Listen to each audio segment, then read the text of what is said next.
Jawa Timur khususnya. Prengat-prengot adek mikir apa?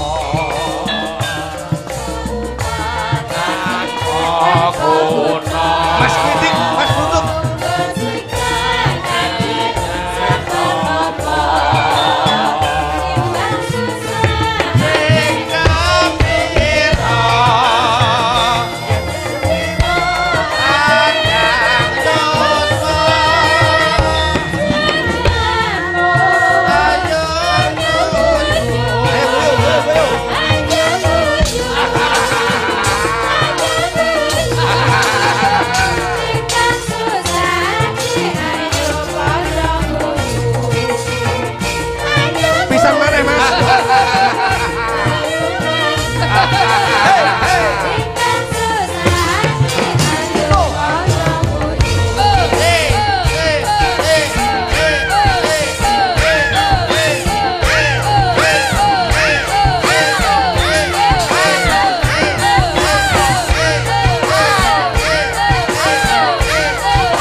Alhamdulillah guys diaturake nganturi Mas Kritik karo Mas Kluthuk. Wilujeng dalu Mas Kritik. Nggih wilujeng dalu, Mak. Wah, jan dalu niki gembira sangat suasanane nggih, Mas. Estu. Iya. Nggih. Alhamdulillah barokah dalu niki saged marak sowan dumateng sedaya warga masyarakat sambi jajar daleme Bapak Sarlan kalian Ibu Muslimah. Sembah nuwun Pak sinten wau? Pak Sarlan. Pak Sarlan sembah nuwun. Kula marahi nek teng mriki sing kula tepungi ming siji ya, Mas. Sinten? Lek Kayah tukang masak. Niku tasik dulur kula kok. Nggih, wah jangan tewele mening, Mas. Kecap tok. Ning sing baken ora ninggalke tata krama. Suwane dhewe iki mergo ditimbali panjenengane Pak Sarlan dalam rangka ngunduh kemanten, Mas. Lho, manten kok dunduh niku dunduh keng pundi lho, Mas? Tegese bar ditemokne, lek wong biyen iki ngarani sepasaran utawa ngunduh manten. Oh, dadi niki direjak-rejake. Ah iya, jejere wong tuwa ya oleh tanggung jawab karo putrane kalau mongso le nyambut gawe suku dienggo sirah dienggo suku iki bot-bote nyuwargake karo putra-putrane. Iya lah, kaya akobrat lho Mas niku. Ngapa? Lah sirah ngendas, ndas nggih sikil-sikil ngendas. Niku paribasane. Lah niku njan kandhake riyen ngoten. Mula niki sing rawi kae kaya ngeten niki berarti panjenengan Pak Parlan nika oleh Pak Sarlan. Sinten? Pak Sarlan. Pak Sarlan. Kula niki ngeten niki lho Mas. Iya. Angger omong salah nu berarti kena ditengeri. Napa? Angger kok duite wis entek sik ngeten niki. Kok ngerti panjenengan sesuk iki pancen yo garek wassalam lho Mas iki. Jenengan niku sing marahi kok iso. Ki kowe karo aku ya alhamdulillah ngono. Loh, panjenengan kali Mas Kluthuk. Lho nggih to wong sinten? Lho nuwun sewu lho Mas. Oh nggih. Kula ki ora kok ndudohke Kluthuk. Heeh. Kula niku nyambut gawe iso sugih ya karana Kluthuk. Iso urip kepenak ya gara-gara Kluthuk. Dan rungokne niku, dhek urip penak urip sugih kula tetep melarat. Iso sugih nggih gara-gara Kluthuk. Lek jeneng partner kerja niku nggih, ngoten. Mula insyaallah bulan ngarep ajeng kula lebokke sugihan niki. Ya aja sembrono. Timbang aku mbok bojo kowe ta. Lah nyapa Lek bojoku mbok anu aku tak rabi karo Budi Sutar. Aja. Aja lah. Aja jarak kuwi kok iso. Lah ngunduh manten, Mas. Nggih. Mula penyanpun Pak Sarlan anggene leh ngrupyan dana rasa caos panglipur mboten kados-kadosa dalu niki. Bombonge ngati. Nggih, Lek nggih. panjenengan Mas padakake Ijih. utawa nyawang panjenengan Pak Sarlan gitu. Lek klemek-klemek tredak-tredok jebul duweni tekad sing dhuwur, Mas. Mula niku kena dingge contoh, Mas. Ah iya. Piyayine menika lembah manah. Saksok bijaksana mboten kok menyombongkan diri. Ah iya. Tenan lek Pak Sarang ki, betul jiwanya itu sak sok. Ya sok ono, ya kadang ya sok ora terus. Jenenge menungso ki ora neng masing diarani sempurna. Nah, kuwi lho, mula kena dingge contoh ngono. Niki malah kala dek wingi kepanggih teng Pasar Ngunut kula nggih panggih Pak Sarlan kok, Mas. Loh. Mila to? Lho, piye to kowe? Go gorenge mak tumbrong kuwi. Waduh, kok Ora tau rono kowe. Karo Pak Sarlan ketemu nendi? Lho ning gone Pasar Ngunut. Sak Pasar Ngunut. Berarti ya padha no. Lho kowe ya ketemu. Lah aku nek ya ketemu karo Mas Eko. Lho ning ndi? Mas Eko dalang iki Iya. ya rada ngalor sithik aku nek. Gone yu tumbrong, Pak. Lah nyapa to? Lah ngendi? Dene kali wungu ngono lho nek. Ngawur ngono iki jenenge Pas nambang. sosialisasi, Mas. Mergo Kowe- saiki dina Kowe aja nyepelekne wong-wong ngono kuwi. Biarpun bagaimana bentuknya, biarpun bagaimana fisiknya, dia mempunyai hak masing-masing. Gen kula enten lho Mas dek wingi. pripun? Bekas bocah nakal ki ndelalah mati kena penyakit. Oh iya. Ngono kuwi wis didongake apik karo tangga desa, ya sak desane melu ndonga melu tahlilan. Lah kok jenazahe ora ketampa. Loh, Jenazahe ora ketampa. Lah kok bengi-bengi kuwi lho. Wah. Mosok ning kuburan, lah kok bocah kuwi tenguk-tenguk ning dhuwur maesan. Terus lah karo Pak Mudin parani tok. Terus didongake wacake surat Yasin leh nyauri piye. Lah nyapa kok ning dhuwur maesan kok karo dolanan HP leh muni ngono. Lah kok bocah wedok leh muni piye. Teng ngesor mboten enten sinyal Pak Mudin leh muni ngono. Dadi bocahe metu neh. Ya ki arep telepon karo Mas Eko jane aja. Rumangsamu. sing genah dalam rangka kemantenan iki, Nggih. gitu, ada hikmahnya untuk awake dhewe geguyunan. Saestu Ya, Mas. Mula ora mokal menapa yen pyayi Jawa niku mboten ninggal jawane. Umpamane. Mula srana ngeten iki lak srana sing adat Jawa to Mas. Nggih. Kaya penjangat menika di wonten wonten pojokan sisih kulon napa kanan kiri panggung nggih diwehi srana Jawa, lor kidul ngono. Umpamane napa srana Lah Jawa? gambarane to Mas nika ana apa kae jenenge Cengkir. Cengkir kae nggih pituwah, ngono pitutur. Oh, iya. Mungguing temanten sakarone, cengkir ki kenceng olehmu mikir. Oh, iya. Nek wis bebrayan membina bahtera rumah tangga, kudu duwe pikiran sing kenceng. Iya. Prinsip. Ngono iya ta, ngono. Apa Tebu. kuwi? Tebu kuwi manteping kalbu. Wah. Dua-dua mempelai di antara manten putri temanten kakung kuwi kudu iso mantepke kalbu, Mantepke ati. Nek wis pilihane ya wis pilihane aja kok kego karo kahanan jaba. Kaya ning gedang napa, Mas? Gedang. Gedang menika dingge cawisan. Heeh. Gedang ki digeget sakwise bar madang, mula nggih cuci mulut. Oh iya. Ngono. Kuwi Pari kuwi nggambarake pangan. Oh. Mula nek wis diwenehi lambang pari, wong lanang utawa wong wedok kudu iso golek pangan dhewe-dhewe. Aja njagake lanange, aja njagake wedoke. Pinter kakunge nek nyambut gawe lek sing putri ra iso dadi daringan. Kuwi Bocor dadine, Mas. Kuwi ora kaya bojomu. Lek Lho bojo kula nun sewu, Mas. Pripun? Sak wulan tak gaji mang yuta. Lho, sejahtera. Edan. Bojone kluthuk sak wulan dikaya 12.000 utange ndridil. Loh, ning Mas, nutuk kabare bojone dikayani pira-pira manut to, Mas? manut to, Mas. Lah nggih. Lah bojoku iki tak kayane 15.000 setahun ya nutuk kok. Lho. Lah, ya ora umum to kuwi. Setahun iki 15.000 nutuk, Mas. Lho ki nek blonjo saiki Lombok mundak lho. Lho, kuwi- Kambil ya Lah larang. bojoku kreatif kok. Lah tukokne apa? Tanggalan. Setahun iki nutuk. Kon mara ning nggonku Ponorogo kono lho. Sampe mbok tengi. Sik rong glundung. Nek arepe mbok nggih bothok tanggalan kono. Wong kok omong, mula manten kuwi penting banget. Roh aku. Kowe mbiyen lak ming dijak tok ning lak ora dilungguhke kuwade. Lho, Mas Lutuk dilunggone apa? Niki to. Aku mbiyen iki lek babakan mantan kuwi yo ngerti no. Lho apa iya? Tapi lek karo kowe aku yo kalah aku. Lho. Manten kok sakwise diringke apa keluarga besar saka mempelai putri dan pria. Kuwi mangsa kalane nek ditemuke manten kae, lak mesti sawat-sawatan suruh. Iya. Sae kae sebabe apa kok sawat-sawatan suruh? Mergo engko lek sawat-sawatan bataku merempul kuwi. Bocah, ngeten iki lho, Mas. Wong dijak apik-apik. Kowe iki nek pikiranmu ora temu ya ngene temanten kekalih. Temanten kakung kalih temanten putri terus. Lho. Ya ora kok ngono kuwi. Mula srawunga para kiai ulama, para sesepuh, bini sepuh, para winasis. Klitik wis ero suruh ki apa? Suruh ki kesusus lak kepengin nanggone weruh. Mula dienekke gantalan suruh kae. Ora nyandak kowe, ndasmu gedhe utekmu renek. Ya lah aku manten ora nyandak wong ya aku rabi pisan kowe rabi pindho aku. Lah tak jiwa tos iki kok mesti buka wadine. Lho lek sing dhisik iki golek pengalaman, lek sing kedua iki yang terakhir. Yo gak pancen biyen ra enak ngono. Golek sing enak. Telek apa nek pengalaman. Ngono. Dilakas yang nggih. Lek wis gantalan suruh gantalan suruh lak wis temu manten. Iki nggih sarana temu. Nek wis manten ketemu sawat-sawatan suruh, kuwi mesti sesandingan antaraning temanten putri lan kakung. Adicara mesti pidaan ndok. Lah ke sebabe ngopo kok pidaan ndok? Mergo engko lek midak ndasmu. Engko mesti nesu kowe. Ya ta, bocah ki ora tenanan kok. Mas. Kok setan lho dijak momen sing serius ngene iki dong serius. Sing mirengke tenanan.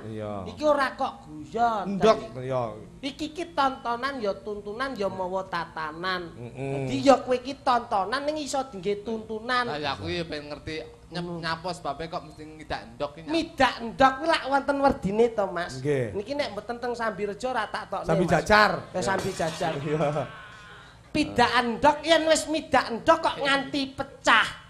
Kuwi kudu iso mecahke pikirane bahtera rumah tangga. Wong ki yen omah-omah kuwi kudu iso mengembangkan pikiran aja ming mligi fokus ning gone satu pokok permasalahan tok. Wong gamane kerjamu ndagel ya duwe sampingan liya apa. Wis. Ya. Apa? Nyopet aku wis. Kok rumah sang ora nyandak neh to penake dhewe ra. Iki to kowe kok adoh men kowe iki dulur cedhak lho karo aku. Kok ora nyandak. Loromu kuwi sak tenane ya lorone klitik. Nah, ngono lho. Lorone klitik iki ya loromu. Dijak omongan kok wis sing apa dadi gelamu ya gelokku. Nah, terus dadi ya bojomu ya bojoku ngono lho. Iki ora kok nyuwesek aja sik dadi gelak. Yen aku gelok kowe, aku melu gelo. Umpama aku cilike dijiwit kowe melu lara lho, Mas. Lah nek bojoku ya termasuk bojoku. Nek aku ngrasakne berarti aku yo melu ngrasakne. Alhamdulillah berarti meteng keri iki karo kowe iki. Ya ora. Aku ora kowe. Aku oleh jujur lho ya. Iya. Jane duduk karo aku. Karo sapa? Karo Mase. Ya gara ditelok esuk kupinge kaya sapa. Mesti ana. Kuwi perlu sebab kuwi mratiteske temanten ki ya angel ngono. Nek wis ana pidakan ndok, terus diwijiki gawe tirta wening. Ngerti aku banyu kembang wiro. Sebabe apa? Sebabe engko lek diombak karo banyu aki sikile glodok. Iku tak breklek cangkemmu lho kok. Rasa mbok bleke nek cangkemku sombo ta. Wah pidakan ndok nek wis diwiji tirta wening kuwi tirta suci. Wis seruh. Ngono dadi ngilangi sesukere temanten kakung. Ngerti aku kuwi. Lah kok mbok jawab kok glodok ki raimu ki apa? Nesu kowe. Ki akeh dagelan sing ndang mati lho iki Lukas. Mergo gampang nesu, Mas. Aku kok nek nganti mati tenan sing golekne tanggapan kowe sapa? Aku yo golek dhewe no. Arep melu sapa kowe? Lah aku yo nyucuk lampah no. Terus kowe dagelan partnermu ngejak sapa? Budi no. Apa iso kuwi? Lho ya ora iso pokoke dipateni ngono. Rumangsamu ngono. Oh iya, tirta dadi wening. wis kabeh kuwi wis kecekel, nek wis kecekel kabeh, lagek boyongan dilenggahke ana kuwade dampar ke Prabon. Ngono, nek wis bar kuwi lagek sungkem antaraning ibu mertua karo ibune dhewe. Ngono. Manten anyar kuwi. Ya, ngono. Saiki tak takoni kowe. Nyapa? Apa bedane manten anyar karo mobil anyar? Waduh. Bocah tekok kok kaya bocah Loh, cilik. padha apike Mas, padha becik. Lah wong ngomong seneng-senenge. Lek mobil yo kepenak, manten anyar yo sik seneng-senenge. Paling ndak nek mobil anyar ku lak bungkusan plastik. Aduh. Ngono nek manten anyar. Aduh. Loh. Nek mobil anyar ku lak nek umpama telek. Kok iso wong dijak omong utah atuh. Tapi secara enggak langsung aku sudah menangkap perjawabanmu kuwi salah ngono. Sik jelasno. Sik apa ya? Ngene jelasno. Aku ya setengah cocok karo Mas Didik. Lek mobil anyar dibungkus plastik, lek manten diklambe. Ora lho penyakitmu kecili epilepsi rung kumat. Lagi ya maksudnya itu jawabannya itu salah. Sing bener. Apa bedane manten anyar karo mobil anyar? Bedane yen mobil anyar metu ka dealer awake dhewe numpak. Gitu. Liwat dalan ndelalah nek joglangan utawa bangunan anyar enek bolongan. Mesti dinggati. Hati-hati Mas. Engko timbang kenek mobile dhewe. Nah, engko timbang sekoke rusak. Iya, kuwi nek mobil anyar. Mobil anyar. Manten anyar piye, Jo? Lek mobil anyar. Iya, nyopir ya. Pak metu ka dealer. Iya, enek bolongan. Mesti dilewati. Hati-hati Mas. Engko nek kenek mobile dhewe. Tenan, engko timbang sekoke rusak. Nek manten anyar, lek mobil anyar. Iya. Lenek bolongan dinggati. Iya. Mergo emane mobil rusak. Nek manten anyar, nek mobil ngono. Buatos ngono iso. Manten anyar kuwi lho. Ya engko lek enek manten anyar, ya takok manten lanang. Kira-kira enek bolongan iki diliwati apa ora tapi. Ora iso nek bengi iki. Lha nyapa? Wong kamare jenang tok. Kon iso ndi? Jenangmu wis tak kon ngelih ning ndi? Tapi tetep rasa turu kono. Lah nyapa? Lah tempel tok. Padha ae kok iso. Oh iya, pancen yo setitik akeh ada apa kuwi guna paedahe, Mas. Nggih, leres. Babakan ngidek ndok Nggih, gantalan. mula sing rawuh menika nggih tetep mawantu-wantu kalih keluarga ageng yen pun Bapak Sarlan. Nggih, Bapak Salan menika mula ya ora gupuh ning padha suguh. Niki sedaya ingkang rawuh niki nggih kenduman rejeki. Oh iya. Ora kok kumanan daharane, ora kok kumanan jajane ning kumanan leh hiburane ngono. Termasuk leh silaturahmi karo kanca rowange. Nggih, mula suguhane wedang kuwi jumbuh. Napa? Wedang nika ngawe kadang dadi dulur-dulur sing adoh dicedhakke bengi iki diklumpukne ning daleme Pak Salan wengi niki. Mas Kluthuk mbiyen jaman mantenan ya disuguh wedang lho, Mas. Lho, kula aja meneh kok manten. Kula manten tamu teko, ora usah tak suguhi, Mas. Lho, tak kon balik. Lah nyapa? Lah engko lho aku ora nek suguhan ya. Modelmu ngono kok iso. Mula nek mantene Kluthuk, Mas. Kluthuk niku lak ibuke lak sinden. Ibuku ya ibumu raimu ngono. lah nggih padha karo ibu. Ora lek sinden ngoten Bapake nggih pelawak. Wah. Mula kula riyen lak misah niku gro-gro kula ora krasan sak omah kalih Kluthuk kalih ibuke pake. Ora krasan ngopeni lho piye kowe. Ora krasan ngopeni. Ora maksudnya? Ora krasan keadaane niku kok iso. Oh, lah kepiye wong angger karo bojo mesti kene bojo kula lak mesti angger teko no mesti nembang gantengnya suamiku. Kula lak ngoten to. Lah kok bapak nggih ngoten. Let karo sisik-sisik ping ngono lah kok nyemoni 5 menit lagi ngoten niku. Lah kok ibu niku nggih muni to. Nek wis bengi ngono lah kok nyemoni ngian. Sore-sore padang bulan ayo kono padha katokan ngono. Kaya-kaya ngelingake bapak ibu aja turu sore-sore. Lah kok ndelalah Mbah Kung sik urung sare to kae. Gethuk asale saka tela. Nek wis pethuk gek kono gek ndang apa. Buke pake lah kok nyemoni neh. Gek ndang kono le, gek ndang kono. Wong mambengi pakmu bar karo bukmu lah ngoten iki. Pripun? Ora yo malah rekoso to. Akhire kula teko, Mas. Bapak ibu nembang klitik karo bojone nembang. Iya. Bojoku ya nembang, Mas. Apa? Langsung pokoke nembang teko lagu campursari iki ndak populer iki. Iya. Aku karo Masku langsung nembang. Heeh. Pokoke ndegek, pokoke ndegek. Pokoke ndegek, Pokoke ndegek rumah bojomu ki ngono gitu. Langsung bojone ora gawe totonan kok iso. Aja meneh kok bojomu. Bojoku ndek ngibal pilkada. Iki mau apa jenenge iki Pemilu. Nggih, pemilu legislatif. Wis aku saking ra tau mulih to. Wah, jenenge bojoku pegel. Spanduk ditetel digawe rok. Lho, lah sebabe kowe mergo takjak mubeng kae. Mubeng kae keliling Jawa Timur kae. Bojoku pegel langsung gawe spanduk digerok. Aku mulih ndelah rok wis dadi. Lho. Tulisane ning kene iki ya ora dibusek. Lah apa kuwi? Coblos saya ngono dadi. Lah kuwi yo meneng ae. Aku yo tetep ndak meneng no. Lah kuwi duwe cara golek akal. Aku yo duwe cara aku golek akal langsung nyopot spanduk saka ning gone bakul jamu aku. Lah tak tetel tak gawe jarik. Bojomu ngerti? Ngerti langsung nangis gugluk. Loh. Apa? Apa? Nggih, Mas. Rumangsa salah ngono. Rumangsa salah. Lah sebabnya ngerti tulisan ya pas jarik kowe nek tulisane ora tak busek. Piye? Berdiri sejak tahun 1896. Oke niku wis. Iya lah kuwi ora kemeng lho tekmu kuwi. Kok sakmono suwene iki lho. Mergo bojoku yo nembang pokoke ndegek. Iya ora umum kok. Nggih, sareh-sareh iki diaturake Mas tetembangan, aja nganti ninggalke kawaspadan. Aja nganti ninggalke apa kuwi jenenge? Tata krama iki mau wis tak aturake. Nggih, sinom nyamet.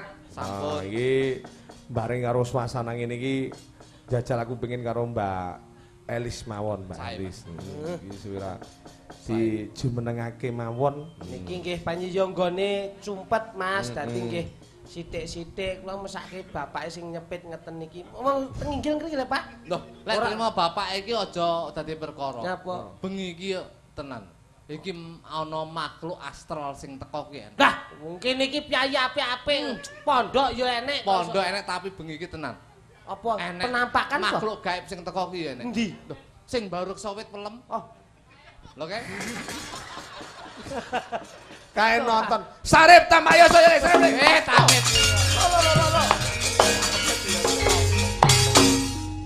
sing durung tepung-tepungno rek. Ayo. Sing durung kenal-kenalno. Iki lho. Sarip Tambak Oto.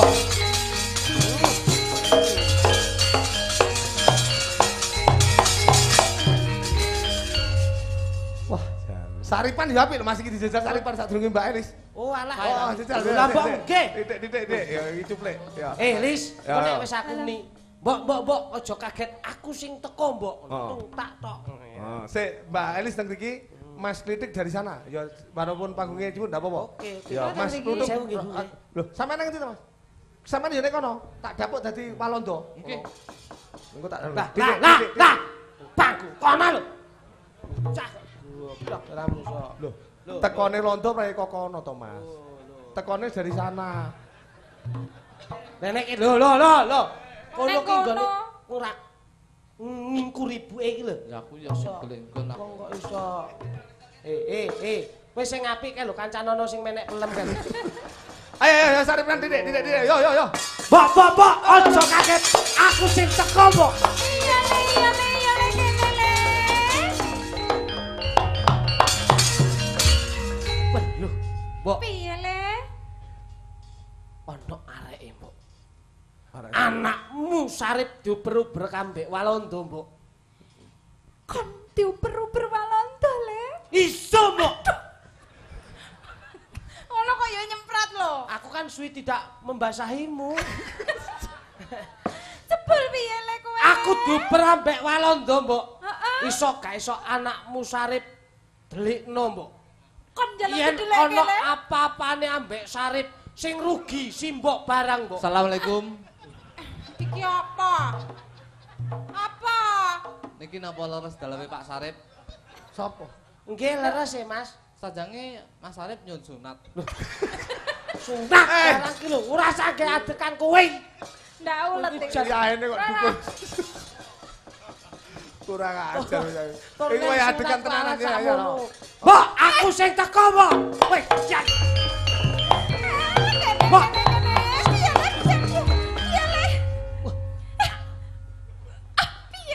aku Jawane iki mau delok bojomu wis turu marang. iya, anakku melu kabeh. Tak inceng. Mbok, aku dioper-oper ambek Walanda, Mbok. Iso gak iso anakmu Sarip delikno, Mbok ya. Kon njaluk tak delekke nang ndi le? Sakarepe si Mbok nok ndelikke ndok ndi ae. Seurung. Seurung kok biayaan. Tak dialog sih. Aku lek yamene wayahe metu ya aku iki. Ya ora nek tak dialog sih. Dialog kok. Mbok. Piye le?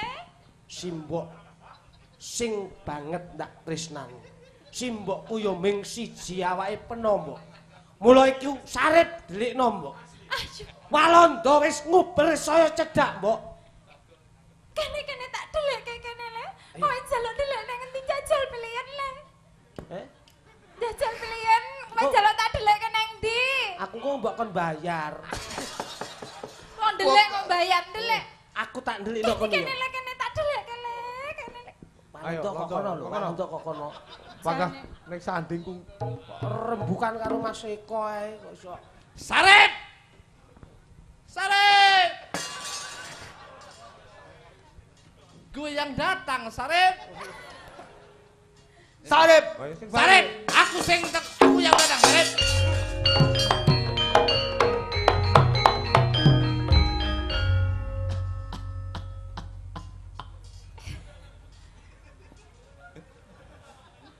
Mami. Sopo? Mami. Iya Ramo, yo. Kon niku sapa, Cak? Gue Londo. Kurang tegas, sing tegas. Sapa kowe? Aku Belande. Iya. En kamu siapa, ha? Sik blangkone cepet ben ketok londone. Ah. Rambutnya. Ayo ketok. Bacin kabeh gabune. Yo, dialog sing apik, yo. Aku Belanda. Kamu siapa, ha? Aku iki mbokne Sarep. Kowe ana apa kok teko rene? Mbok cincin iki tawa apa piye kowe? Yo takon kok sembarang kok diwadani. Salah bawa iki ya sak sire to wong duwe pendono dhuwit. Kulilane ngene iki terus. Yo, soalnya bojomu ta ki, Mang. Ayo. Sorry. En kamu siapa? Aku iki mbakne Sarep. Kowe ngopo kok mrene goleki Sarep? Kok sik ayu kowe. Londo iki ora. Ya apa to? Samane meneng ya to? Apa nek londo cethuk mbake sarep kok sik ayu ora. Lah sampean ki wis melu ki wis cemburu lho. Improvisasi. Improvisasi. Ya tapi paling tidak ini adalah suatu pagelaran antara kamu dan saya. Oh iya wis sak karepmu wis. Dia itu sendiri wayang kulit iki urusannya karo Lodruk. Iya. Oh, awake dhewe. Oh iya. Oh iya, berdua ya. Iya. Meneng sampean Mas Eko. Wah, Ngatur. merentah. Bene.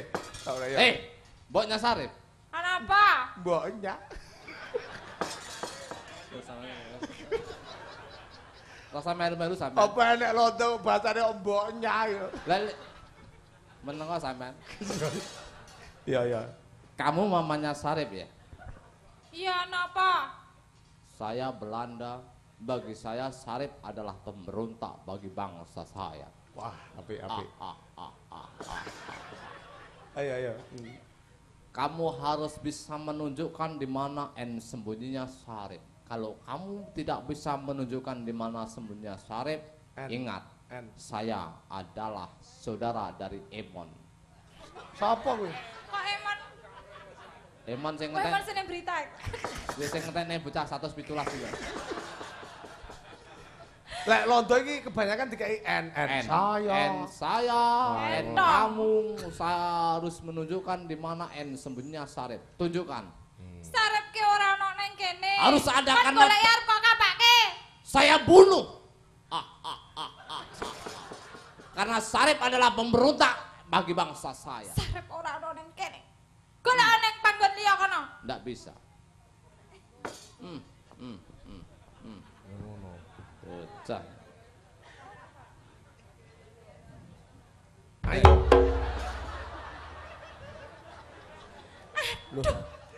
Kepriye to lek kowe mau kok ndelek ning kono ki? Apa artinya itu tadi ya? Gene mau kok paham nek wong ngomong ngene. Simbok. Aduh, ngapa mbok tutoke nggonku ndelik, Mbok? Sembok iki ora tutuke oleh. Iki londo matane kok ya ro. Elek kowe ndelek nek endi to le? Ya. arep ndak tutup-tutup ana Sarip tetep diuber-uber ambek Walanda. Jenenge Sarip gak ana mundure ambek praenane Londo kaya ngene iki, Mbok. Raimu dhewe kuwi. Masmu. Dapukan ora kena. Walanda. Iya, Mas nggih. Apa? Kon wis teko nduk papan kene teges kon wis wani jajah nok disane Sarip. Beda apa? Lah iki nyapa tangane kok ngono ki? Lah aku krasa ya. Londo kok gremet. Walanda, Apa Sarip? Kamu sudah saya cari-cari. Sudah ketemu. Kamu akan saya bunuh. yen nyotokon sakti tanding ana Sarip. Jangan Yen kon wani tanding. Sarip. Ya. Sarip. Ya, Wani kon. Wani. Aku jane ya ora wani jane. Ngupel-ngupel Sarip wani kon. Heh, Aku jane ya ora wani aku. Walanda. Kon sing ngupel-ngupel Sarip. Heh. Ayo, kancamu ndi? Mama. Aku dianu kae lho, Ma. Terus kene nyedek arep nyapa? Aku ya mimi no. Duane nih. Ya ora. Walanda, Apa? gak ana tinane Sarip kalah ambek bangsane Walanda. Dan tidak ada gunanya kalau Belanda tidak menjajah Indonesia kalau tidak atau belum mengalahkan kamu, Sarip. Yo. Yen nyoto-nyoto kon ambek belum. Ayo. Mungsono Sarip. Sarip tambaos. Tentukan kamu atau saya yang meninggal di peperangan ini. Mbok Piye le? njaluk donga pangestumu ya. Iya kowe tak pangestoni muga-muga kowe slamet ya le. Aja mimik lho kowe. Iya Muga-muga anakmu lanang gak ana apa-apa. Iya le, kene tak pangestoni cah bagus. Muga-muga wae kowe slamet ya le, ora ana apa-apa. Mengko ning kono. Rai kuwi mbok kira tisu lho kok. Lewek nih. Pangestu. Ya pangestu ora ora tuwek iki penting lho. Ya ora kok ngene. Kok iso ya cukup Piye? didemek sirahe dilus-lus karo didongani. Muga-muga sing ngancani kowe Kakang Kawah hari-hari papat kiblat 5 pancer dinten 7 pecelan bantal ngono lho. Dadi ben ngerti. Duh. Ya, ndak bukteke, Mbok. Ayo. Ngati-ngati ya le. Tanding. Siap, Pak. Titik.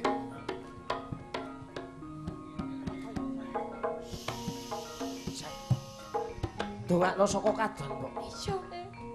Wes. Mbok, Piye? mbok menawa anakmu ana catuning sithik simbok ora sah wedi. Wes, Mat. Yen engko sak wayah-wayah. Getihku kok kececeran ana ning papan kene. Sarip sik durung mati, Mbok. Iya le, pangestune mbake. Wes mati. Yen mengko simbok ana apa-apa, kandha marang Sarip. Iya. Wes mati.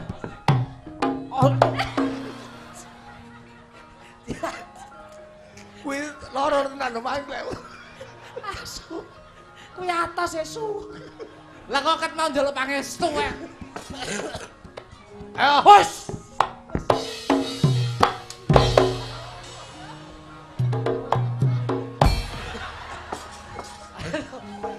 Sing dipakoni ya muwen iki ya. Ayo. Ejan. Yut.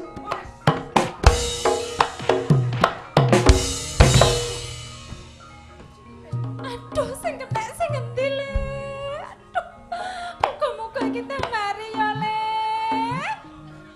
Wes mari le. Iya.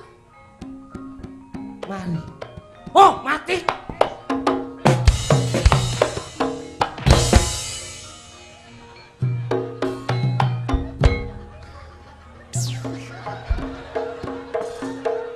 Oh, padha duwene mbok iki.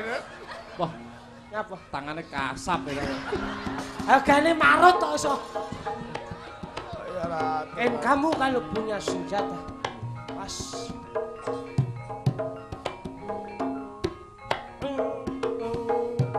Iki kerisnya dong. Piye le? Dongakno anakmu gak ono. Iya kok tak pangestoni muga-muga selamat ya le.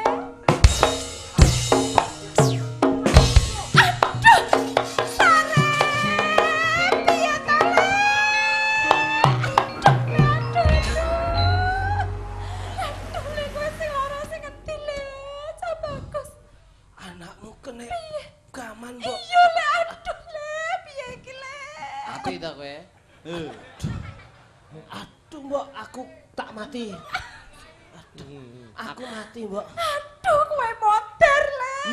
Ayo. Ning kowe aja kuwatir yen mbok esuk urip kowe tak langkai kowe bakal urip meneh ya, Le. Aku menang, Mak. Siji. Wait. Wait. Balato. Ayo, lo. Sakwise dilangkai marang Kang Mbokku. Sarip katok remeng.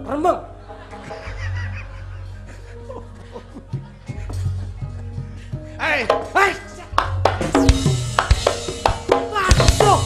Kowe iki kepriye to, Le? Aku menang, Mak. Aduh, Mbok. Kowe mati meneh, Le. Ning kowe aja kuwatir ya, Le. Yen mbok esuk urip kowe tak langkai ping 3 kowe bakal urip meneh, Le. Aja cepet-cepet ya, Mbok. Lah.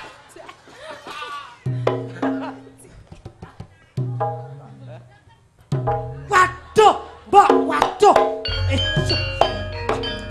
Kowe selamat, Le. Kowe selamat. Ayo. Ya nyoto-nyoto kon. Aku duduk nyoto. Nyapa? Nyapa kuwi? Mas, Piye? instruksi. Lah, Sik apa? wong Anu kula dadi sarip, Mas. lah apa? Wong pantes dadi londo kok. Ya aku ya ben ro rambutan aceh, Mas. Cangkire sapa kok budi lho. Hei, kowe lek ndak iso nyaripi bisa. Yo, kowe jajal anu Mas Titik lontone ya. Jangan lupa, ini adalah mama. Oh iya. Mbok. Aku sing kaget. Aku wis teko, Mbok. Bob. Lah, kok aku sing kaget piye? Hei, Mbok aja kaget aku sing Aja teko. kaget aku sing teko. Mbok aku sing kaget. Oh. Lah mau ndek ngi 90 ora tak balik metu 09 ya. Perang tanding. Mbok aku sing teko aja sing kaget, Mbok. Aku sing teko sendarmu aja kaget, Mbok. Ayo. Ya. Sarip. Wis, ya. Sarip. Ya, wis, roh aku teko kowe. Lah. In kamu sudah saya cari kemana-mana, in kamu tidak di sini ya, soal. Tidak sarip, Apa? Sudah sarip. Apa? Sudah sarip, Oh yes. Sarip. Oke. Sarip, Oh yes. Ki apa artinya? Embo. Sarip. Apa? In kamu sudah saya cari kemana-mana.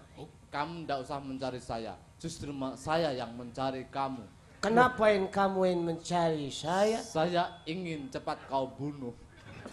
Lah nyapa? Kamu tidak takut? Enggak wedi wong ya aku pengen dilangkai. Oh, ternyata kamu mengharap saya bunuh, Sarip. Iya. Kalau begitu kamu mati. Waduh.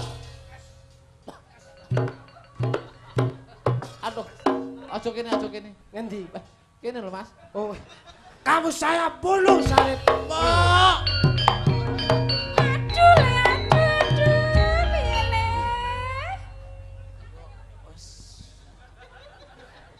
Mati. Ini Sarip sudah meninggal. Iya, iki Sarip mati. Kamu siapa, Nona? Aku iki mbokne Sarip. Kamu mamanya Sarip? Iya. Oh, luar biasa. Luar biasa kamu, Kamu cantik sekali, Kamu mau saya jadikan Nyonya Walanda? Dadi bojomu? Jadi istri saya, Aku mati, Mbok. Kamu kalau mau jadi istri saya, kamu pasti bahagia. Aku arep kok jaluk dadi bojomu. Kamu paling tidak akan aku bikinkan rumah yang bertingkat 7, Iya. Kamu mau, Nona? Kelep. Kamu mau Nona? Kalau begitu kita berdua akan segera menikah ya Nona ya. Iki jane apa? Wong mati ki menang. Kamu jangan begitu Nona. Kamu, hei! Kok iso? Kok ora aturan ngalap kon ndi? Jane piye to? Lah aku kapan dilangkai? Wong gone dhewe-dhewe kok iso. Kok ya sekali-sekali roh peleman lagi lho aku. Nembang iki mau isek klumit ra iki guyonan. Nggih, wong nggih nyelingi mawon kok surat. Ayo Mbak. Nggih. Spesial selintutan Mas. Ya, selintutan diaturake. Iki Pak mundut yo le dijajal musiknya sepiro Mas? Ya. Iki jajal Mas kritik. Tembangnya selintutan Mbak Elis. Nggih. Wah, jan iki. Spesial kagem warga. Sambi jajal. Ya, diaturake kaya ngopo. Sik, jajal sepiro dicoba. Dino sayang, pancen salahku. Saiki terus terang ning siramu. Kawin karo Mas, yo amung sebranan rata anggap temenan kok kebablasan. Iki musiknya gawe musik Padang Pasir Mas. Taliban. Rungono kuwi dawe. Iki nek gerakane dhewe lho Mas. Tembangmu kuwi nggih musik Padang Pasir. Heeh. Padang Pasir. Lah ya Padang Pasir dudu Musik Timur Tengah ditekakne kene ngono lho. Sokida. Padang Pasir. Yo, 3, 1, dados Mas. Monggo. Yo. Bisa juga buat Pak Sur ya. Kontrolane ndak mulai. Nggih.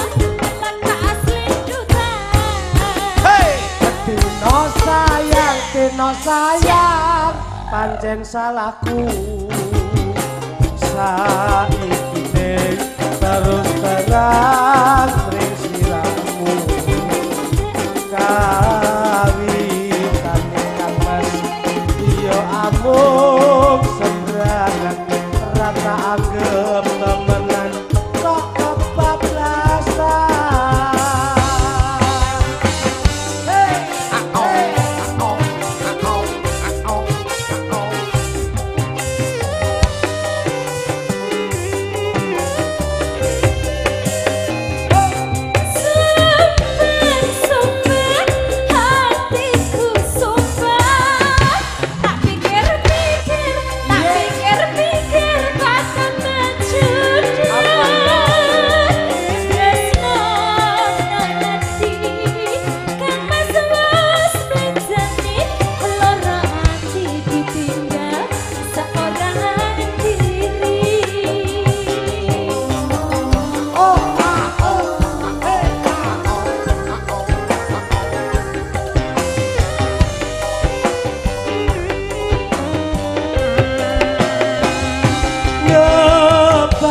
Nyebar kondonge karo mbok yo sing sabar aku janji rane koneko janji yang setia takkan pernah sirna janji tulus tertanam dalam hati.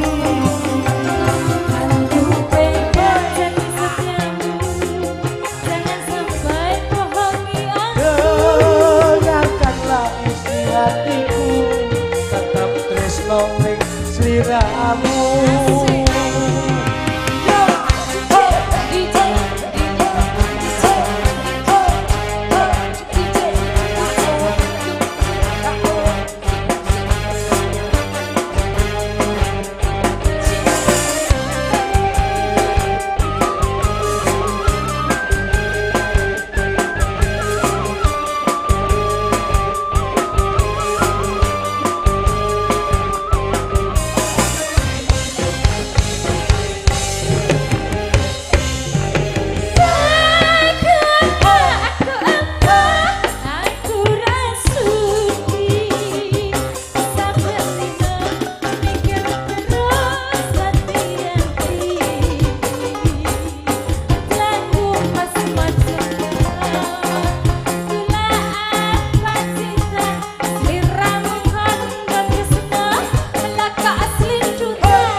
Panjen salahku saiki terus terang ring sliramu kabintane Kang Mas yo amung semrangan rata anggap temenan kok kebablasan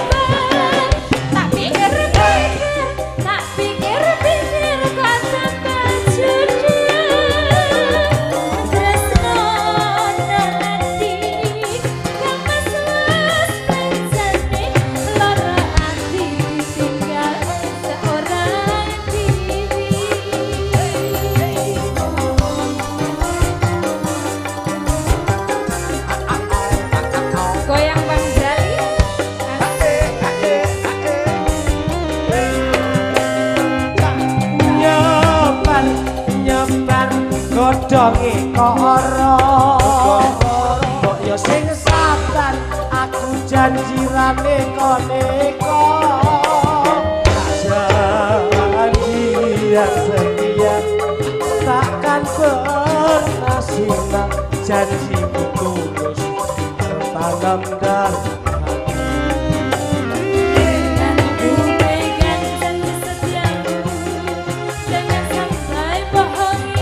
dengarkanlah isi hatiku tetap tresno bersiramu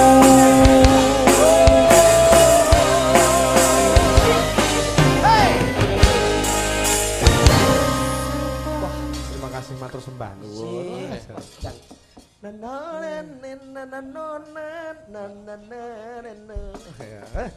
saestu kok nek niki cara nggih sahur manuk nggih kepenak. Ngeten iki Pak Sarlan rumangsa marem penggalihe. Iya, dadi sareh-sareh niku lek nggih Mas. Pak Sarlan nggih. Kowe nembang iki mo ya iso. Iso, insyaallah. Amane. Ana genteng jok luduk digawe apa? Ayo. Ana genteng jok lidik digawe omah. Omah gedhi jok luduk omahe sapa? Omah gedhi jok lidik omahe Pak Sarlan. Iya. Ya. Paling tidak iki ngalembono karo sing kagungan kersa, pancen omahe Bawira, daleme pancen yo bakoh. Ya. Ana garasi jok luduk digawe apa? Ana garasi jok lidik nggo wadah mobil. Mobil gedhi jok luduk mobile sapa? Yen mobil gedhi jok lidik mobile Pak Sarlan. Iya, pas ngono kowe ya iso. Aku ya golek-golekne ya. Ana kurungan jok luduk nggih wadah apa? Ayo. Ana kurungan jok lidik nggo wadah manuk. Manuk ireng jok luduk manuke sapa? Ayo. Lah nek kuwi rane. Iso nembang apa ora kowe kok iso? Manuk ireng jok lidik. Iya. Manukku dhewe. Piye to kowe ora padha kira? Aku lek sampe manuk ireng maneh Pak Sarlan ya ora dibayar iki. Nek seniman iki kudu iso. Nggih. Wis sampe sing anu Mas Kritik sing nyaru nek iso ya. Ana ireng. Kok ana gendeng ya. Ana gendeng jok lidik. Heeh. Nggo tadah udan. Ana kene tadah udan. Udane tak Gak meliwak tot iki. Liwak tot. Oh, udan kaya ngene ta. Ana. Lanjut Mas, lanjut. Ya, diteruske iki barokah Mas. Ya, tidak akeh. Yo, arepe jajal karo Mbak Via Anjasmara. Nggih. Barokah nggih Mas nggih. Mugi kemawon warga masyarakat ngriki Bapak Sarlan duwe udan duwe adem rasane atine Mas. Heeh. diterima apa kang dadi panyuwune Mas Dudung. Sik lenggah, panjenengan lenggah Mbak Sia Anjasmara, mendem kangen. Saya Mas. Ah, iki mendem kangen iki urutane Mbah Balisono mau sing kudu dipinakani. Iki Pak Haji syuting yo ngersake lho iki. Cek. Wah, Kang Haji kok ya. Lan ugi nyuwun sewu Mas Eko. Pripun? Wonten panyunan saking nyebut Bapak Imam. Oh iya, Pak. Juragan Patin. Iya, Mas Haji Imam. Nyuwun gending Nyi Roro Kidul. Oh iya, engko bar iki ben dipinangkani. Ah, iki. Ya jajal. Saiki nduk Via Anjasmara. Mendem kangen sepiro Mas nadane Mas?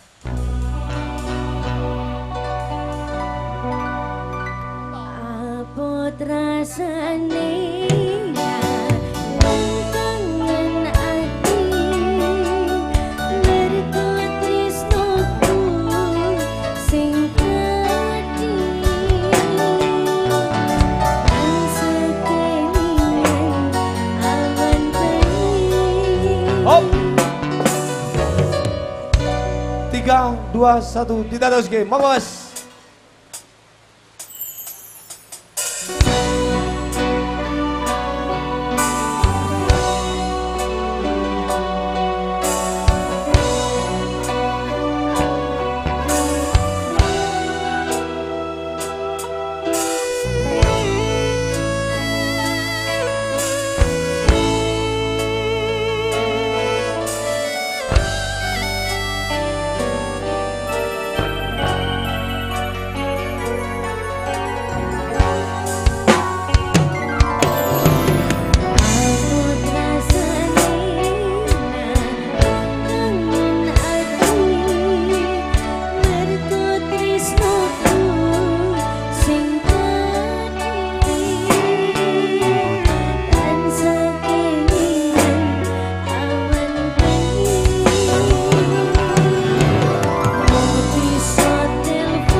Wilujeng via Anjasmara. Ya, wah.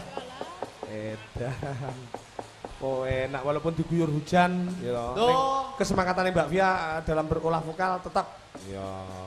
Niki ming srana ben swasana radi anyep Mas. Ben rada seger. Dadi nggih monggo sedaya ingkang katemben mirsani dadi sami bodho ngiyup. Ning mrigine nggih tetep nyengkuyung kok Mas. Ah iya, terima kasih.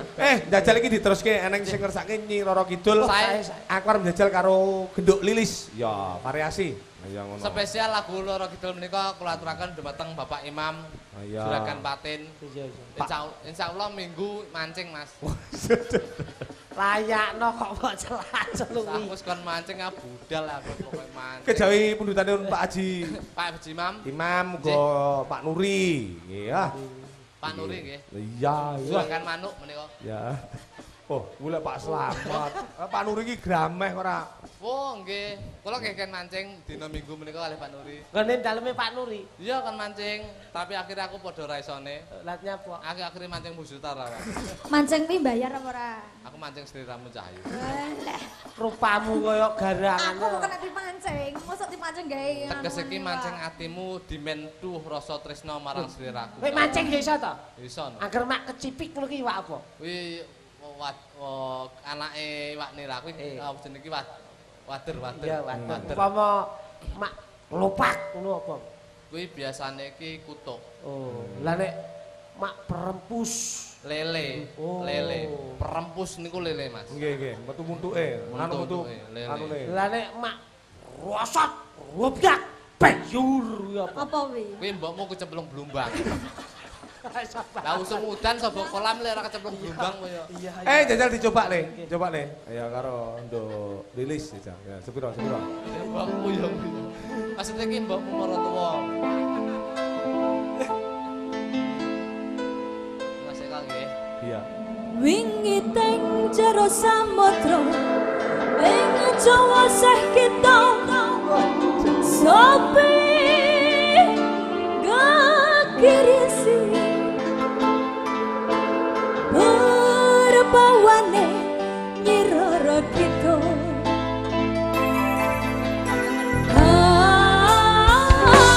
nyiroro kita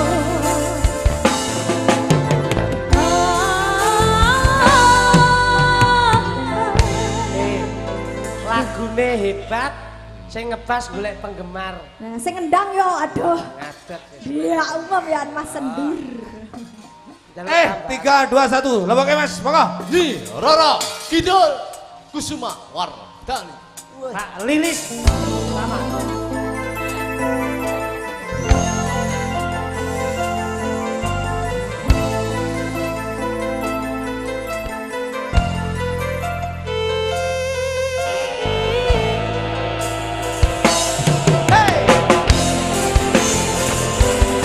Ini dong.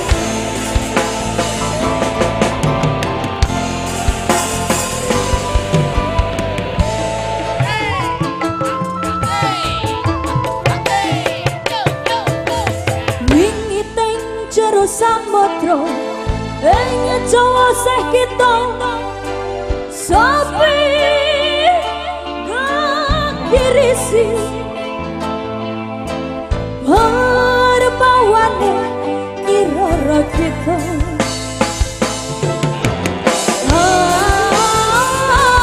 nyiroro kita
Sembuh aku salah.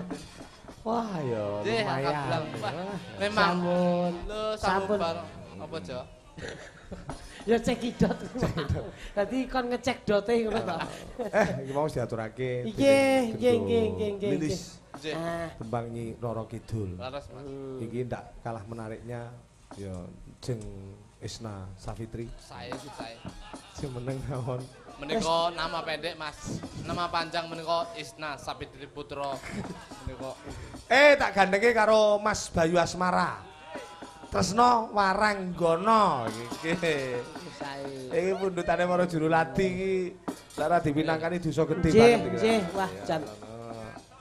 Wilujeng dalu Jeng Isna. Nggih, wilujeng dalu. Wah, jan panjenengane tak gandeng karo Mas Bayu Asmara iki. Padha karo suruh lumah kurepe. Dinulu beda rupa gnigit tunggal rasa iki. Dadi dulur lanang ya pantes ora. Nggih, wilujeng dalu Mas Eko. Oh nggih, Mas Bayu. Kaduan tembang Tresno Waranggono. Nggih. Suarane. Wah, lek suarane Mas Bayu iki menggo. Omong tok suarane merdu. Apa nyanyi? Ngomongnya kaya nembang. Ayo, jajal kaya apa? Tresno Waranggono. Dados, hey. Toto. Sepiro nadane, Mas? Sepiro? Ayo, jajal yuk. Nelongso rasa rasani nangis jroning atiku yen kelingan esem kemuyumu laras swara gending tresno gawe kangen ning atiku tansah eling aku ros liramu. Mesti penak ya. 3 2 1 Tresno Waranggono. Yo.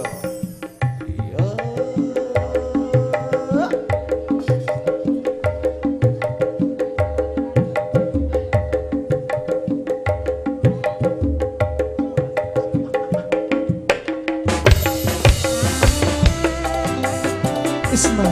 Iya. Senadyan ana paribasan tresno kuwi ora kudu duweni. Iya. Ning tresnaku marang sliramu lahir terus sing batin donya nganti gelahaning akhir Isna. Nelongso rasa rasani nangis jroning atiku yen kelingan esem gemuyumu laras swara gendeng tresno gawe kangen ning atiku tansah eling aku ros liramu. Bukan meresak dengannya aku ngerti hatimu Neles bestini aku jodohmu Pancen rasa kari rasa kudu lilangganmu nrimo Lilano aku nyanding pria liya Rasa wis windu gonku ora ketemu kagugah hatiku krungu suaramu aku mau bisa ndedonga Waranggono sing tak tresno muga bisa urip tentrem mulya tak tulis lakon tresnamu ing tresnaku tak kembali kasih sayang seliramu satenane aku nangis nanging tresno sinaris tak lakoni kanthi ikhlas ati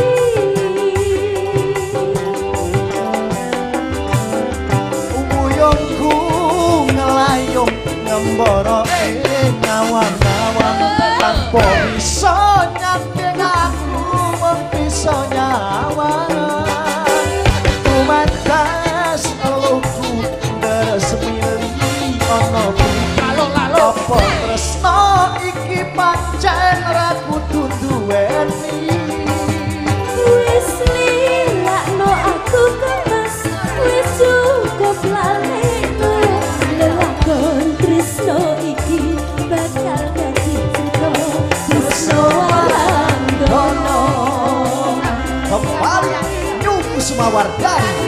ada Isma Sanja, ada Mas Bayu, Jok Lidik Jok Luduk, ada Kokon Jopres Yanto.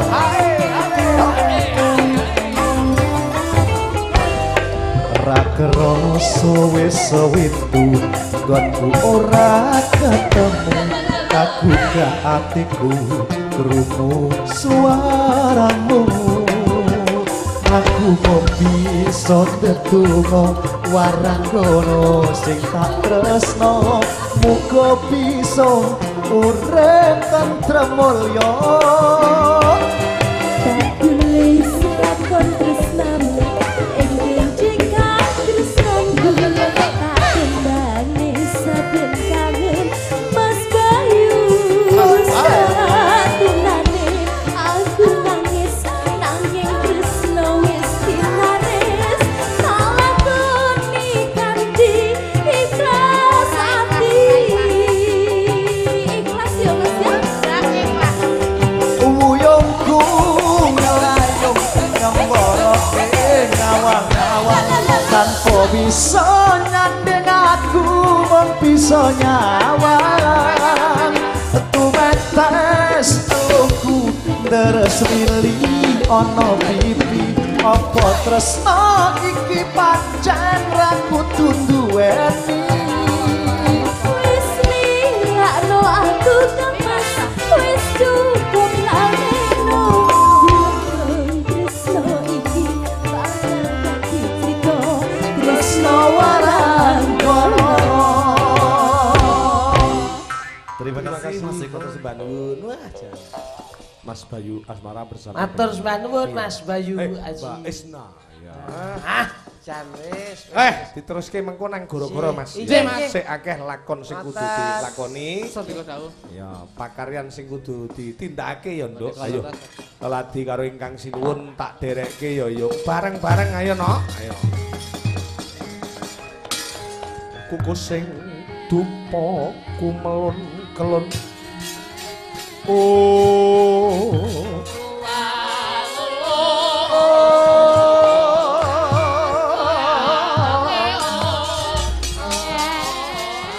Ngening kentiasa ngapake